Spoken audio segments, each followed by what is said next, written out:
François-Albert Angers, un économiste catholique.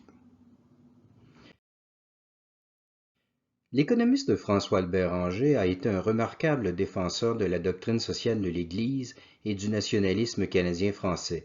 Son œuvre mériterait d'être connue dans le monde entier. Le beau livre de Jean-Philippe Carlos, François-Albert Angers, le rebelle traditionnaliste, paru en 2023, nous fait redécouvrir ce grand penseur méconnu. François-Albert Angers a été professeur à l'École des hautes études commerciales de Montréal, conseiller économique de la Chambre de commerce de Montréal, directeur de la revue des HEC L'Actualité économique, expert à la Commission royale d'enquête Tremblay sur les relations fédérales provinciales, président de la Ligue d'Action nationale et directeur de la revue L'Action nationale et président de la Société Saint-Jean-Baptiste de Montréal. Il défendait le corporatisme, le coopératisme, la pédagogie classique, la langue française et l'indépendance du Québec. Il combattait l'école laïque, la centralisation fédérale, l'État-providence et le libre-échange commercial. Il condamnait le capitalisme autant que le socialisme.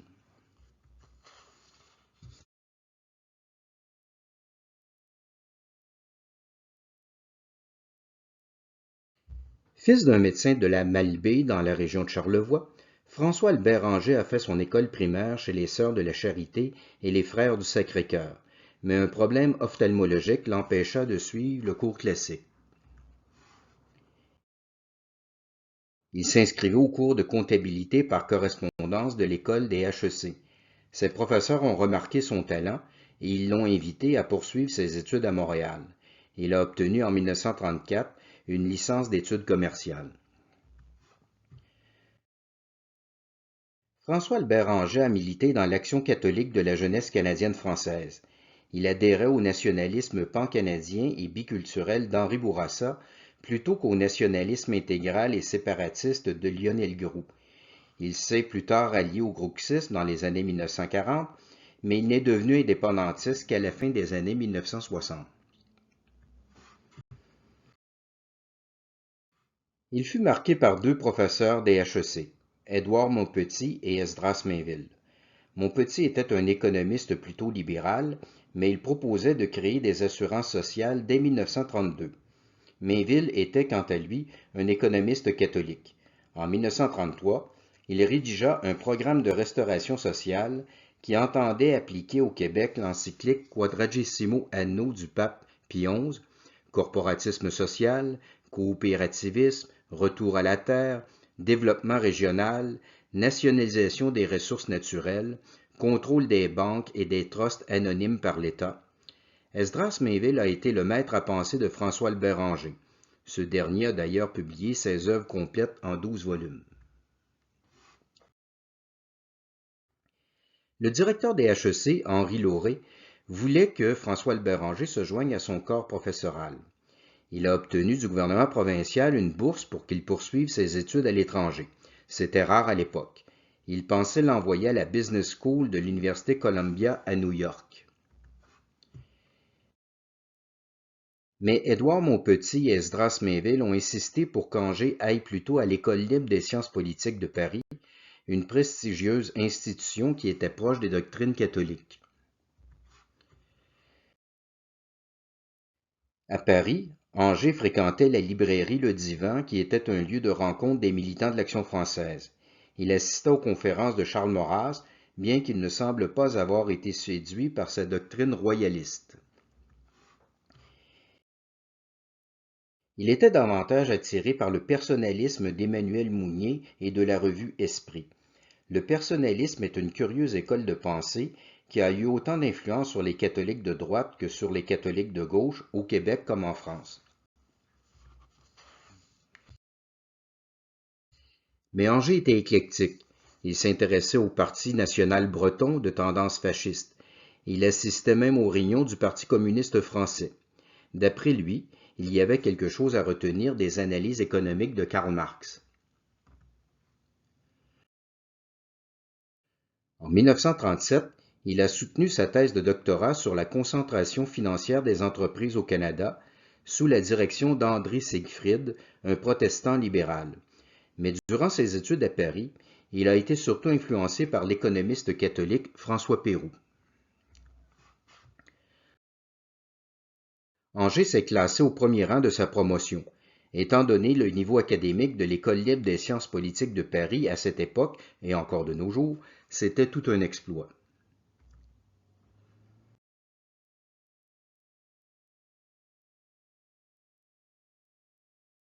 En 1937, François-Albert Angers était l'un des rares économistes au Québec. Son expertise était sollicitée de toutes parts. En 1938, Esdras Mainville a succédé à Henri Lauré à la direction des HEC. Maurice Duplessis avait remplacé un rouge par un bleu, comme c'était l'habitude à cette époque. En fait, Mainville n'adhérait pas vraiment à l'Union nationale. C'était un nationaliste indépendant, disciple de Lionel Groulx. Mais Duplessis en avait fait son principal conseiller économique. Par contre, Duplessis n'aimait pas la tête croche à François-Albert Angers. À ses yeux, un honnête homme se devait d'être bleu ou rouge, mais Angers rejetait les partis traditionnels. Il approuvait la politique d'autonomie provinciale de Duplessis, mais il critiquait ouvertement son libéralisme économique et surtout sa trop grande ouverture aux investissements américains dans les ressources naturelles. Selon Angers, un professeur d'université devait rester au-dessus des partis pour jouer son rôle de gardien de la vérité et du bien public. Bien qu'indépendantiste, il n'a jamais adhéré au Parti québécois au temps de René Lévesque. Il se méfiait de ses tendances socialistes et il ne lui pardonnait pas d'avoir nationalisé l'hydroélectricité. Angers a toutefois pris sa carte de membre du PQ en 1994. Ce parti était alors dirigé par son ancien étudiant Jacques Parizeau. En 1953, Angers avait orienté Parizeau vers l'École libre des sciences politiques de Paris, qui comptait encore quelques professeurs catholiques à cette époque. Mais Parizeau a décidé en 1956 de poursuivre ses études à la London School of Economics, où régnait l'influence libérale, voire socialiste, des disciples de John Maynard Keynes. Parizeau jugeait qu'un diplôme français de sciences économiques avait peu de prestige aux yeux des anglo-saxons. Angers lui a reproché son choix, mais les deux hommes ont gardé un respect mutuel.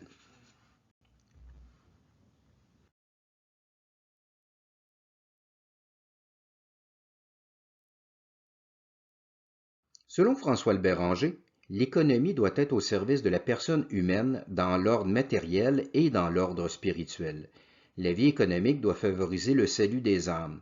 L'individu doit garder la responsabilité de son destin avec l'obligation de supporter les risques en cas d'échec. La responsabilité est le corollaire de la liberté. Or, l'État-providence tend à déresponsabiliser les citoyens, à les infantiliser, ce qui réduit leur liberté et donc leur dignité humaine. Certes, l'État doit aider les démunis par charité chrétienne, mais il ne doit pas diriger toute la vie sociale. Les hommes doivent se diriger eux-mêmes. L'État a un rôle subsidiaire. Il ne doit intervenir que là où l'action des corps intermédiaires s'avère insuffisante. Il doit permettre aux personnes d'agir et non pas agir à leur place. Angers rejetait la notion d'homo economicus qui est à la base du capitalisme et du socialisme. Dans l'échelle des valeurs, l'économie arrive au dernier rang, après la religion, la culture et la politique. La richesse matérielle est légitime, mais elle ne doit pas s'acquérir au détriment des biens spirituels, qu'ils soient d'ordre religieux ou national. Le capitalisme semble répondre aux critères de responsabilité et de liberté, puisqu'il valorise l'entreprise privée. Mais ce n'est pas le cas. Le capitalisme est né au XVIIIe siècle dans le sillage de la philosophie des Lumières, qui était centrée sur la matière plutôt que sur l'esprit. Depuis l'Antiquité, l'économie était artisanale et familiale. Le capitalisme l'a réorganisée sur une base industrielle et individualiste, avec des compagnies anonymes et des travailleurs atomisés. Le capitalisme tend à détruire la famille qui est la plus haute forme de solidarité sociale. Il dépouille également le travailleur de la propriété des moyens de production. Le machinisme ruine l'initiative et même l'intelligence. Il crée une nouvelle forme d'esclavage. Les cycles économiques causent une insécurité permanente, tant pour les riches que pour les pauvres. François-Albert Anger admet que le capitalisme a du bon. Le capital et le travail, c'est-à-dire la direction et les opérations, doivent être séparés dans les entreprises modernes. On ne peut pas en rester aux ateliers d'autrefois où le patron travaillait lui-même de ses mains. La règle d'or du capitalisme, la fameuse loi de l'offre et de la demande, est positive, à condition qu'aucun des acteurs ne puisse influencer le marché. Ce capitalisme, qui permettait à un entrepreneur dynamique de réussir en partant de rien, a existé dans la première moitié du 19e siècle. Mais il est mort après 1850. Les trusts anonymes du capitalisme industriel ont remplacé les self-made men du capitalisme artisanal. Le capitalisme monopolistique est apparu au début du 20e siècle. La concentration économique a faussé la loi du marché en tuant la libre concurrence. Mais la doctrine économique libérale est restée au stade du capitalisme artisanal, à l'époque où la loi du marché ne subissait aucune entrave. Anger conclut que l'idéologie capitaliste est, en définitive, aussi coupée du réel que l'idéologie marxiste.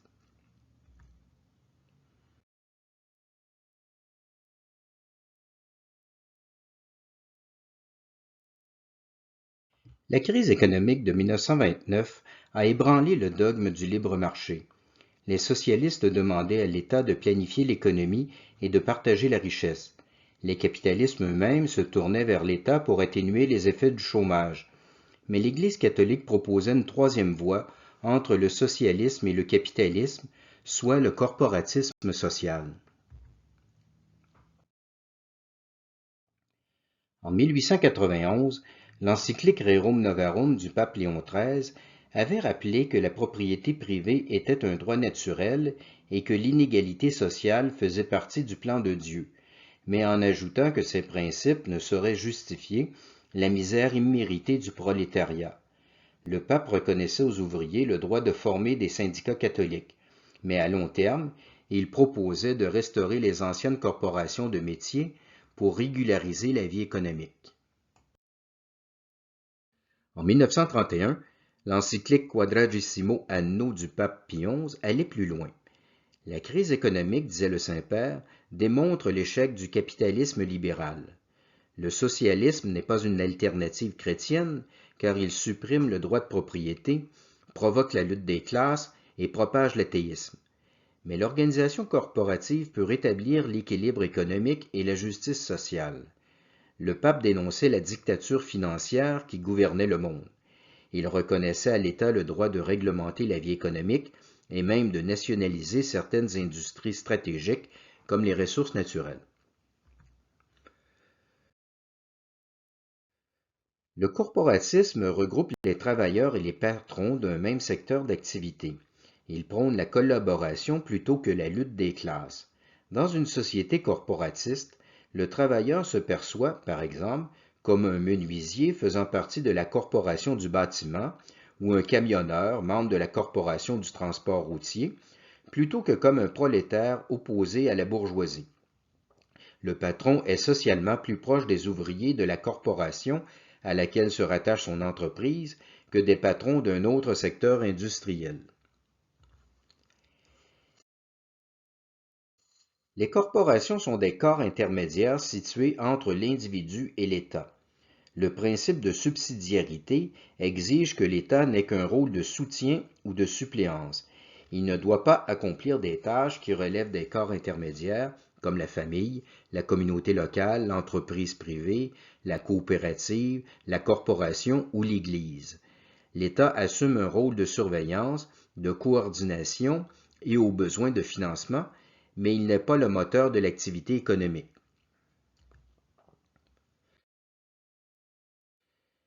La corporation doit coordonner tous les intervenants d'un secteur économique. les entreprises, les syndicats, les consommateurs, les écoles de métiers, les services auxiliaires.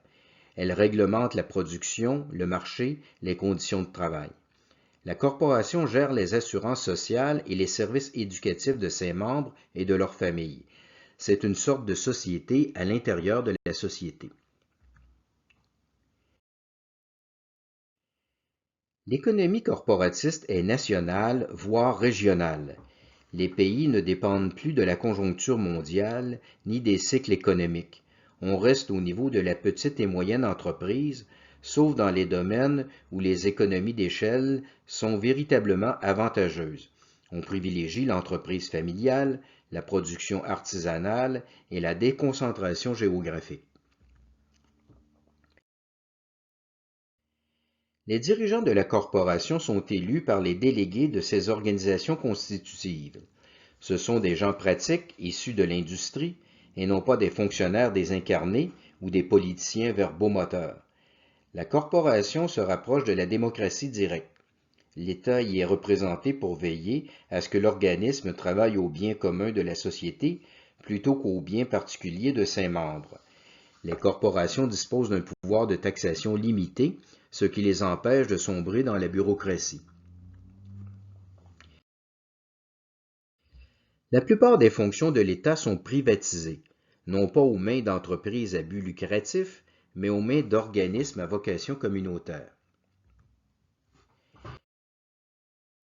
L'Église catholique joue un rôle majeur dans la société corporatiste, non seulement à titre de corps intermédiaire dans les domaines de l'éducation, de la santé et des services sociaux, mais surtout comme autorité morale supérieure à l'État. On doit distinguer le corporatisme politique des régimes fascistes du corporatisme social de l'Église catholique. Les fascistes n'avaient pas de doctrine économique en tant que telle. Ils ont récupéré le discours anticapitaliste et antisocialiste des catholiques sociaux, mais en le dénaturant. Selon Anger, le corporatisme social doit émerger de la base. Les industriels devraient s'organiser eux-mêmes en corporations et dans leur propre intérêt pour éviter la faillite. Le corporatisme ne doit pas être imposé d'en haut par l'État. Mais les corporations fascistes n'avaient de corporatif que le nom. Elles n'étaient que des rouages de l'État. Dans les pays communistes, c'est le coopératisme qui sera récupéré de la même manière par l'État parti. Le corporatisme était une idée à la mode dans les années 1930 au Québec comme dans tous les pays catholiques, mais il n'a presque jamais été mis en pratique. La Charte du travail du maréchal Pétain s'en inspirait, mais la guerre n'a pas permis de l'expérimenter. Après 1945, les catholiques ont délaissé le corporatisme. Ce projet de société paraissait utopique, voire passéiste, et il avait été discrédité par le fascisme. Le texte du Concile Vatican II sur la doctrine sociale de l'Église, Gaudium et Spes, n'y fait aucune allusion. Désormais, l'Église tient un discours socialisant, teinté d'écologisme et de mondialisme. Et pourtant, le corporatisme existe encore dans la réalité. Les comités paritaires, les grappes industrielles, les tables de concertation sectorielles, les sommets économiques sont des mécanismes de gestion économique qui se rattachent à l'esprit du corporatisme. L'économiste français Alain Cotta a parlé du néocorporatisme européen de l'après-guerre. Le tiers de l'économie japonaise est structuré d'une manière corporative avec les kiritsu, des conglomérats d'entreprises intégrés verticalement. Nissan est l'une de ces kiritsu. En Corée du Sud, la compagnie Samsung ressemble à une corporation. Anger citait l'économiste Robert Boyer, qui dit qu'on ne devrait pas parler du système capitaliste, mais plutôt des 5 formes de capitalisme. Boyer qualifiait l'économie est-asiatique de système néocorporatiste.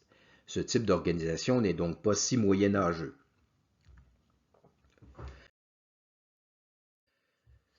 On associe habituellement le New Deal du président Roosevelt au keynésianisme. En réalité, l'influence de Keynes se fit sentir plus tard. La théorie générale de l'emploi, de l'intérêt et de la monnaie a été publiée en 1936, 3 ans après le New Deal.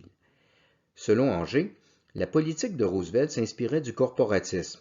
La National Recovery Agency voulait amener les industries à instaurer elles-mêmes des règles de concurrence loyale en fixant des prix, des salaires et des conditions de travail minimum. On délaissait le dogme du libre marché. Mais la Cour suprême des États-Unis a déclaré la NRA inconstitutionnelle parce qu'elle restreignait le droit de propriété et la liberté de commerce. Le keynésianisme a donné un second souffle au capitalisme. Dans les années 1920, John Maynard Keynes prônait pourtant des réformes de type corporatiste. Il a changé d'orientation au début des années 1930. Il recommandait alors au gouvernement de stimuler l'économie par les dépenses publiques et de combattre la pauvreté par des programmes sociaux. Keynes voulait sauver le capitalisme par l'intervention de l'État, tout en maintenant la fameuse loi du marché pour ne pas restreindre le pouvoir de l'oligarchie financière. S'ils n'avaient pas eu le choix, les capitalistes auraient opté pour le corporatisme, question d'éviter le communisme. Mais Keynes leur offrait une autre alternative, sauver le grand capital en écrasant le peuple sous le poids de l'impôt. L'État-providence prétendait instaurer la justice sociale, mais son véritable but était de stabiliser l'économie pour protéger la haute finance de la faillite. François-Albert Anger ne pensait pas que l'on pouvait stabiliser l'économie par une politique monétaire. Il avait une conception aristotélicienne de l'argent. D'après lui, l'argent n'était pas un agent économique en soi, mais une simple unité de mesure dans les échanges. Idéalement, les taux d'inflation et les taux d'intérêt devraient rester à zéro. Il fallait réformer les structures de la production plutôt que le système monétaire. À ses yeux, c'était le moteur et non pas l'essence de l'économie qui fonctionnait mal. Keynes croyait à l'effet magique d'une réforme monétaire et d'une libéralisation du commerce international. C'est lui qui a présidé au fameux accord de Bretton Woods en 1944. François-Albert Anger a soutenu une vive polémique contre le théoricien québécois du Crédit social, Louis Évin, qui diffusait les doctrines de l'économiste écossais C. H. Douglas. Selon Anger, les créditistes proposaient la même chose que Keynes, distribuer de l'argent au peuple pour soutenir la demande de biens de consommation. Keynes considérait d'ailleurs le major Douglas comme l'un des précurseurs de cette théorie. Mais la politique monétaire des créditistes aurait eu les mêmes effets secondaires que la politique keynésienne, soit l'inflation et l'étatisme. Anger pensait que la prospérité de l'après-guerre ne durerait qu'un temps. Il ne croyait pas que la méthode keynésienne avait mis fin aux crises économiques cycliques du système capitaliste. La stagflation des années 1970 lui a donné raison et elle a discrédité le keynésianisme. Mais l'Occident n'a rien trouvé de mieux à faire que de revenir au capitalisme sauvage de l'école de Manchester, sous l'influence des économistes néolibéraux Friedrich Hayek et Milton Friedman, qui ont inspiré les politiques de Margaret Thatcher et de Ronald Reagan. La crise économique de 2008 a montré que la libéralisation des marchés ne donne pas de meilleurs résultats. Les États-Unis et les autres pays occidentaux sont alors revenus en toute hâte aux politiques keynésiennes. En économie, on semble toujours se promener de Caraïbes dans Scylla. François-Albert Anger n'a jamais renoncé au corporatisme, même s'il l'appelait parfois sous un autre nom, plus acceptable, comme l'économie sociale. Il disait « Le capitalisme a échoué, le socialisme a échoué, et si on essayait autre chose ?» Dans la dernière conférence qu'il a prononcée à l'école des HEC en 2000, il s'inscrivait encore une fois à contre-courant avec un plaidoyer en faveur d'une gestion nationale de l'économie. Il pourfendait le mythe de la main invisible de la sacro-sainte loi du marché qui ferait supposément la prospérité de tous. L'économie, disait-il, a besoin d'une gérance fondée sur une action associationniste et solidariste. Il parlait évidemment du corporatisme social sans dire le mot.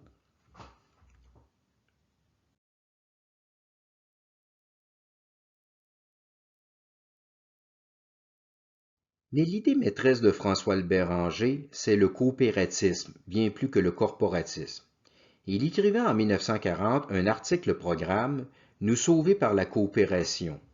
Son meilleur ouvrage, La coopération de la réalité à la théorie économique, fut traduit en plusieurs langues et il le fit connaître dans le monde entier.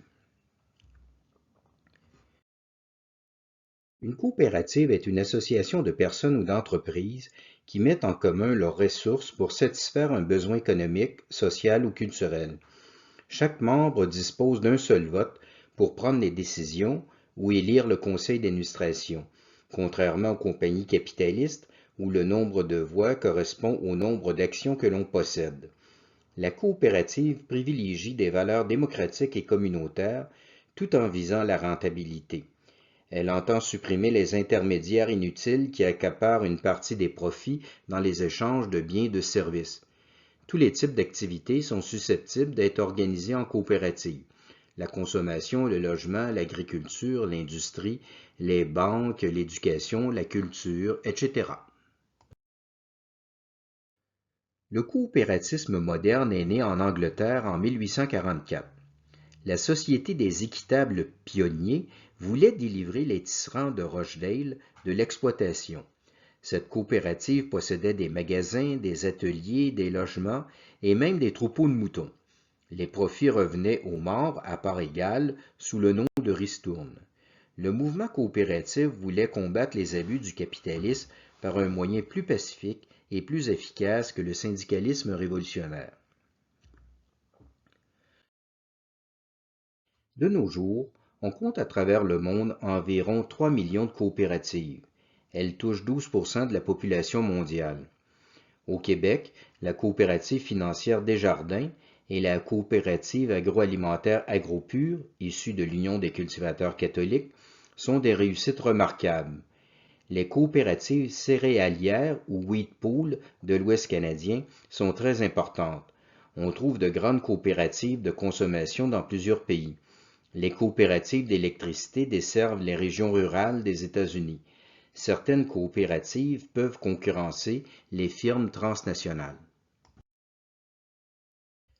François-Albert Ranger souhaitait l'émergence d'une bourgeoisie d'affaires francophone, bien sûr, et avec le soutien de l'État si nécessaire. Mais il estimait qu'elle ne pourrait jamais rivaliser avec le grand capital anglo-saxon.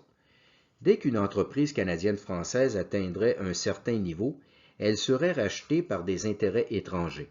Le récent effondrement du Québec Inc. lui a donné raison. Le capitalisme national aurait dû s'en tenir aux PME qui ne peuvent pas être toutes absorbées d'un seul coup. Par ailleurs, la libération économique ne devrait pas emprunter la voie du socialisme. On ne se libère pas du capital étranger pour devenir esclave de l'étatisme national. Angers invitait les Canadiens français à reconquérir leur économie par l'action coopérative en suivant l'exemple de la Finlande qui s'était libérée de la domination économique russe par le coopératisme dans la seconde moitié du 19e siècle avant d'accéder à l'indépendance en 1917. Angers rêvait d'une puissante fédération de coopératives de consommation. La seule force que les Anglais ne peuvent pas nous enlever, disait-il, c'est notre pouvoir d'achat. Il a collaboré avec Berthe Chaurès-Louard pour fonder deux coopératives, l'épicerie La Familiale et la mercerie La Bonne Coupe, mais ces deux entreprises n'ont pas eu de succès. Les petits marchands indépendants s'opposaient à ce qu'un secteur d'activité déjà aux mains des Canadiens français soit investi par des coopératives. Angers leur fit cette mise en garde. Si vous ne vous regroupez pas en coopérative, vous serez balayés par les grandes chaînes d'alimentation. Les petits épiciers canadiens-français n'ont effectivement pas survécu à la concurrence de Steinberg dans les années 1960. Par la suite, la compagnie francophone Provigo a réussi à fusionner une vingtaine de distributeurs alimentaires québécois, dont le fameux Steinberg. Cette entreprise faisait la fierté du Québec néolibéral des années 1980. On dit alors que le Québec était passé de l'État-providence à l'État-provigo. Mais Provigo a finalement été racheté par Loblaws, le géant alimentaire anglo-canadien.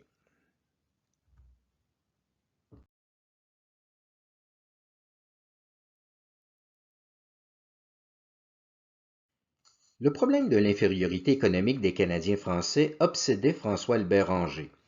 Au Québec, les patrons étaient anglais et les prolétaires français.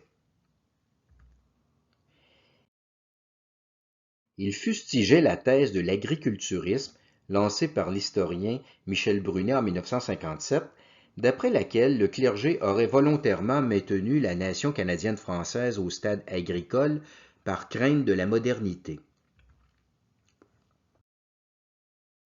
Michel Brunet citait le fameux sermon de Monseigneur Louis-Adolphe Paquette sur la vocation de la race française en Amérique.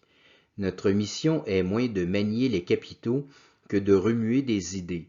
Elle consiste moins à allumer le feu des usines qu'à faire rayonner le foyer lumineux de la religion. Mais il ne citait pas la suite.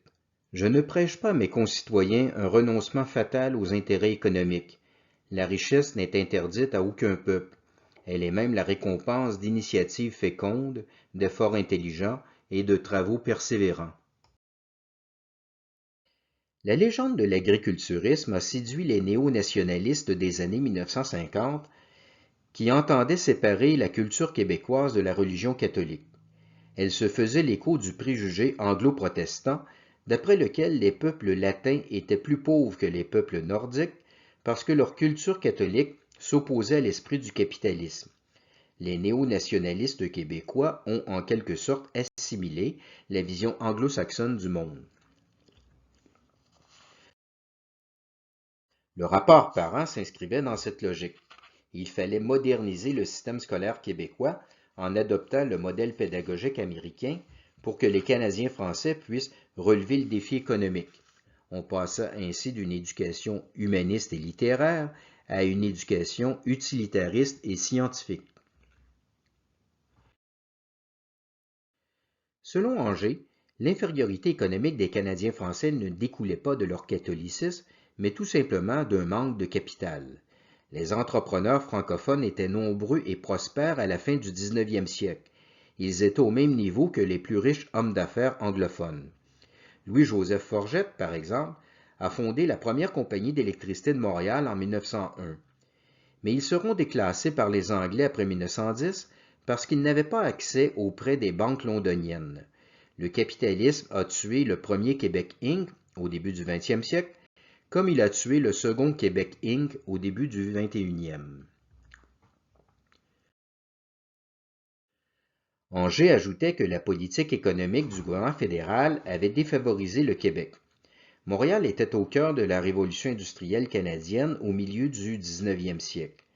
Le développement économique aurait dû s'étendre par rayons concentriques à partir de là, comme il le fit dans le nord-est des États-Unis. Mais Ottawa a préféré faire de Montréal un simple port d'entrée pour une structure économique est-ouest centrée sur Toronto. Conclusion de François-Albert Anger. La reconquête économique doit passer par l'indépendance politique plutôt que par la décatholicisation de la société.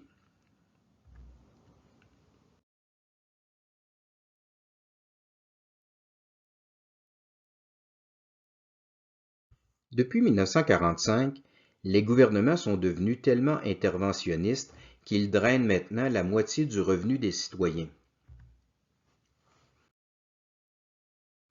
Avant 1940, l'État fédéral canadien respectait les juridictions provinciales, ne serait-ce que par non-interventionnisme. Mais l'État-providence a favorisé la centralisation. La commission Rawls-Sirois avait recommandé au gouvernement fédéral de créer un filet de sécurité sociale, assurance chômage, allocation familiale, pension de vieillesse, assurance maladie. La commission Massé-Lévesque recommandait à Ottawa d'investir dans la culture canadienne, notamment par des subventions aux universités. Les affaires sociales, la culture et l'éducation relèvent pourtant des provinces. Les Canadiens anglais ont généralement approuvé la centralisation fédérale puisqu'ils considèrent qu'Ottawa est leur gouvernement national. Mais le gouvernement du Québec s'est toujours opposé au fédéralisme centralisateur parce qu'il se considère comme l'État national des Canadiens français. La défense de l'autonomie provinciale fut le grand combat de Maurice Duplessis. François-Albert Béranger l'appuya résolument, tout en gardant un esprit critique sur les autres aspects de son administration.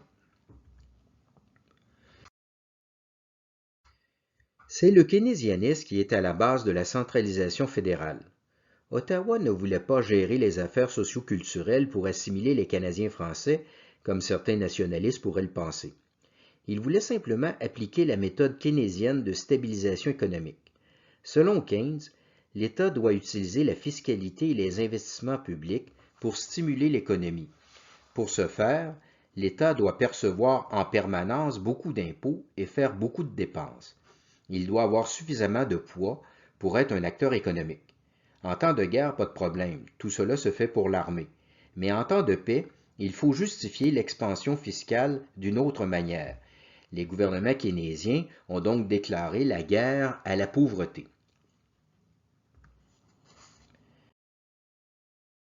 Selon Anger, la meilleure manière d'aider les pauvres, ce n'est pas de leur donner des prestations sociales, mais d'augmenter leur salaire. Toutefois, il est plus facile de convaincre les politiciens d'envoyer des chèques au peuple avec l'argent qu'ils ont pris dans les poches du peuple que de convaincre les patrons de hausser les salaires avec l'argent de leurs profits. Le keynésianisme est plus ratoureux que généreux.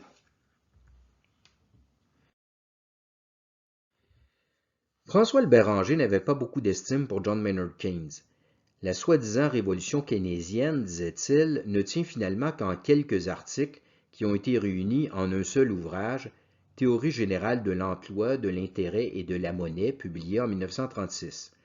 Loin d'innover, Keynes ne fait que reprendre les maximes des économistes libéraux classiques qu'il camoufle sous d'obscurs théorèmes. Ces théories ont été appliquées très rapidement sans avoir été confirmées par l'expérience.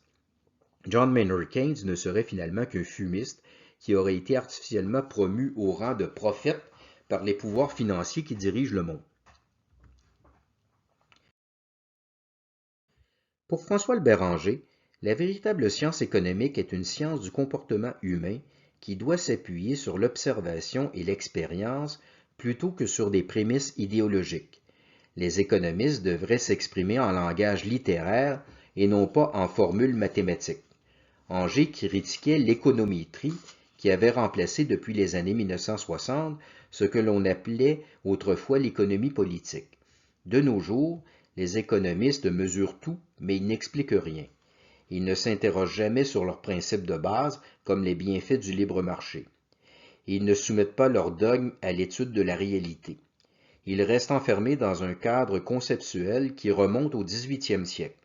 En fait, les théories économiques libérales sont aussi coupées du réel que les théories marxistes. Anger va même jusqu'à dire que la science économique est moins scientifique que la sociologie.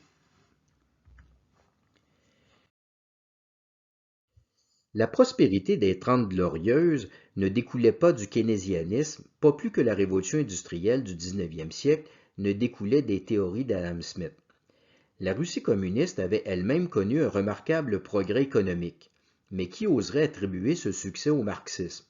Pourtant, on attribue au capitalisme tous les progrès matériels des XIXe et XXe siècles, alors qu'ils ne sont peut-être tout simplement dus qu'au progrès de la science et de la technologie.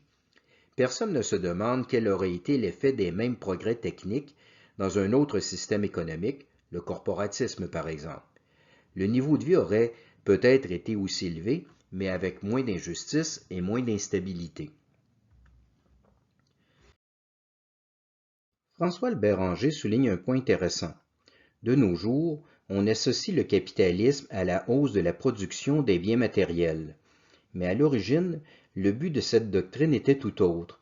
L'idéologie capitaliste est issue de la philosophie des Lumières et elle était animée par l'idée de liberté bien plus que de productivité. Adam Smith voulait libérer les marchands du prétendu joug des corporations de métiers, à l'instar de Rousseau qui voulait libérer les peuples des rois et de Voltaire, qui voulait libérer les consciences de l'Église. Le capitalisme s'est donc construit sur une vision du monde anti-chrétienne, une vision du monde qui érige la liberté en valeur absolue. Voulant prêcher par l'exemple, François-Albert Anger a refusé d'inscrire ses 5 enfants au programme d'allocation familiale créé par le fédéral en 1945. Il fut paradoxalement condamné à une amende pour ne pas avoir encaissé l'argent de l'État. Il a porté l'affaire devant la Cour fédérale de l'impôt. Il plaidait l'inconstitutionnalité des allocations familiales, d'une part parce que la famille relevait des compétences provinciales, et d'autre part parce que les allocations menaçaient l'autorité des parents sur leurs enfants. La loi stipulait qu'un fonctionnaire pouvait vérifier si les allocations étaient réellement dépensées dans l'intérêt de l'enfant, ce qui introduisait le redoutable principe de l'État éducateur. Son avocat était Jean Drapeau, le futur maire de Montréal. Duplessis a réglé les frais juridiques car le litige concernait l'autonomie provinciale. Anger a perdu son procès, mais il a décidé de ne pas en appeler à la Cour suprême du Canada, car il estimait avoir remporté la bataille devant l'opinion publique en défendant non seulement l'autonomie de la province de Québec, mais surtout le principe chrétien de la primauté de l'autorité des parents sur celle de l'État dans l'éducation des enfants. En 1953, Maurice Duplessis a nommé, à la suggestion d'Esdras Mainville, une commission royale d'enquête sur les relations fédérales-provinciales. La commission était présidée par le juge Thomas Tremblay, un ami personnel de Duplessis. Mais les principaux rédacteurs du rapport étaient 3 disciples de Lionel Groulx, Esdras Mainville, François-Albert Anger et le jésuite Richard Harès, un spécialiste du droit constitutionnel. Le rapport Tremblay a défini la politique d'autonomie provinciale qui a été suivie par tous les gouvernements québécois jusqu'à nos jours. Il affirmait que l'État provincial du Québec était l'État national des Canadiens français. Il définissait cette nation comme un peuple français et catholique d'Amérique du Nord. Duplessis n'a pas vraiment donné suite au rapport. Il se faisait vieux et le nationalisme canadien-français évoluait trop vite pour lui. Jean Lesage s'est ensuite inspiré du programme d'autonomie provinciale du rapport Tremblay, mais pas de sa vision du nationalisme. Le rapport Tremblay est la Bible du nationalisme canadien-français traditionnel, un nationalisme fondé sur la foi catholique, la culture classique française et la doctrine sociale de l'Église. Il en fut aussi le chant du cygne, car la Révolution tranquille pointait à l'horizon. Pour défendre l'autonomie financière de la province de Québec, Maurice Duplessis a créé en 1954 un impôt provincial sur le revenu.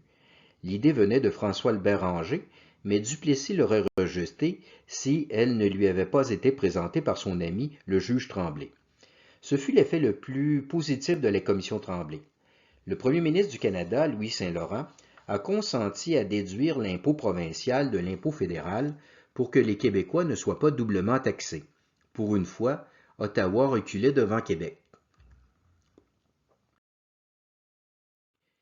Mais François-Albert Anger ne combattait pas uniquement la centralisation fédérale canadienne. Il combattait toutes les formes de centralisation, même celle d'un éventuel État québécois souverain. Ce qui le préoccupait, ce n'était pas le rapport de force entre Ottawa et Québec, c'était la liberté chrétienne face à l'État léviathan. C'est pourquoi il se méfiait de l'État-providence, fût-il québécois et nationaliste. Le rapport Tremblay faisait une mise en garde prémonitoire. Ce qui donne un sens à l'autonomie provinciale, ce n'est pas que telle fonction soit exercée par le gouvernement de la province, mais qu'elle soit exercée dans tel esprit. Une politique sociale d'inspiration chrétienne, selon les formes traditionnelles, est la seule qui justifie pour la province de Québec d'exiger son autonomie.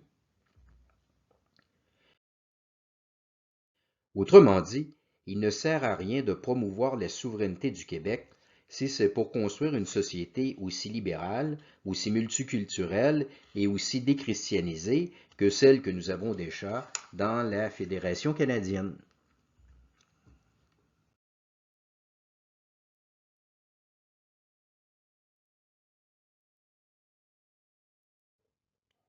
François Béranger est le seul nationaliste qui se soit opposé à la nationalisation de l'hydroélectricité. Il approuvait la nationalisation au sens de l'appropriation des ressources hydroélectriques par la nation canadienne-française, mais à son avis, elle devait se faire par le coopératisme plutôt que par l'étatisme. En 1962, la Shawinigan Water and Power Corporation produisait 80% de l'électricité au Québec. On comptait une dizaine d'autres compagnies privées. La Société d'État Hydro-Québec, créée en 1944, desservait Montréal et les régions éloignées. Mais il y avait aussi 43 petites coopératives qui desservaient les régions rurales. Le ministre des Ressources naturelles, René Lévesque, voulait nationaliser les coopératives en même temps que toutes les compagnies privées pour créer un monopole d'État. Selon Anger, le projet s'inspirait d'un socialisme de mauvais aloi. L'État doit rester dans son rôle subsidiaire. Or, d'autres organisations que l'État peuvent produire de l'électricité. Un monopole, qu'il soit public ou privé, n'est jamais à l'avantage des consommateurs. On s'imagine trop souvent qu'une société d'État travaille toujours dans les intérêts du peuple. En fait, la société d'État travaille surtout dans l'intérêt du gouvernement, voire dans l'intérêt de sa propre organisation. Les 600 millions de dollars de dédommagement que l'État québécois va allouer à la Shawinigan vont renforcer le grand capital anglais, ils vont endetter le peuple québécois et ils seront probablement réinvestis à l'extérieur du Québec. Anger proposait de transformer la Shawinigan en une fédération de coopératives régionales dont les membres seraient les consommateurs. On pourrait ainsi nationaliser sans étatiser en s'inspirant de l'exemple des États-Unis. Depuis 1935, la Rural Electric Administration du président Roosevelt avait créé des coopératives d'électricité qui étaient de la même taille qu'Hydro-Québec. Ces coopératives concurrençaient les compagnies privées à l'avantage des consommateurs. L'Hydro-Coop du Québec aurait pu devenir une puissance financière comparable au mouvement Desjardins et elle aurait soutenu financièrement la reconquête économique dans d'autres secteurs d'activité. Mais les nationalistes prônaient l'étatisation depuis les années 1930. Leur combat contre les trusts anglo-saxons les empêchait d'envisager la solution coopérative qui aurait été plus longue. Ils étaient trop impatients d'infliger un bon coup aux Anglais. Le socialisme offrait une voie plus rapide et plus spectaculaire. Anger se moquait de leur attitude irrationnelle. On dirait que nous sommes encore une tribu de primitifs qui ne peuvent pas aborder leurs problèmes en adultes et qui ont absolument besoin d'égorger quelques victimes sacrificielles pour se donner confiance à eux-mêmes. Il reprochait aux universités et aux médias de ne pas s'intéresser au modèle coopératif.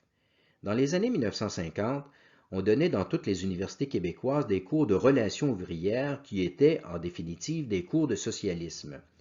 Mais on ne trouvait aucune chaire d'enseignement du coopératisme. Cette idée paraissait déjà trop ringarde parce qu'elle se rattachait à la doctrine sociale de l'Église. C'était notamment le cas à la Faculté des sciences sociales de l'Université Laval, dirigée par le dominicain Georges-Henri Lévesque, qui sera plus tard surnommé le père de la Révolution tranquille. Georges-Henri Lévesque et François Béranger ont été à couteau tiré durant toute leur vie.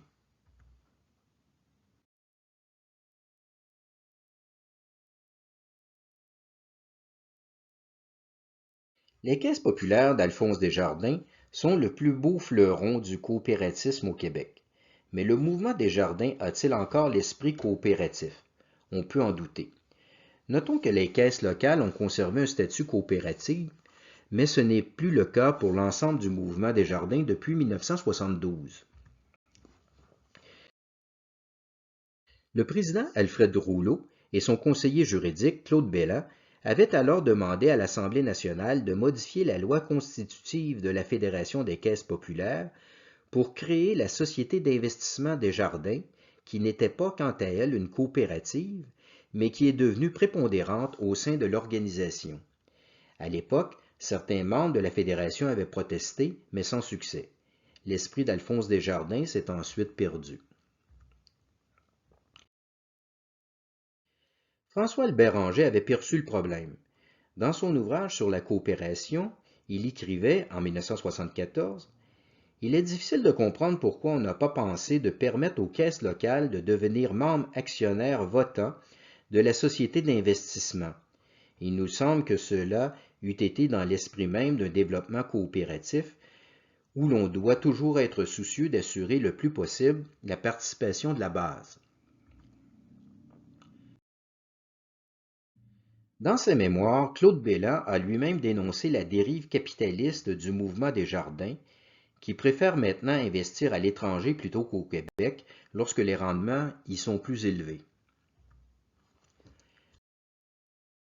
En 2008, le mouvement Desjardins a élu à la présidence Monique F. Leroux, une ancienne cadre de la Banque royale.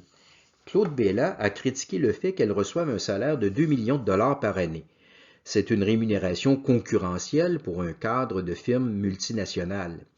Mais Bellin recevait 80 000 $ par année à la fin de son mandat de président en 2000. L'actuel PDG de Desjardins, Guy Cormier, gagne 5 millions par année.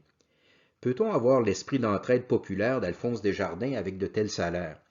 Quand on est riche, on fréquente les riches, on finit par penser comme les riches et dans l'intérêt des riches.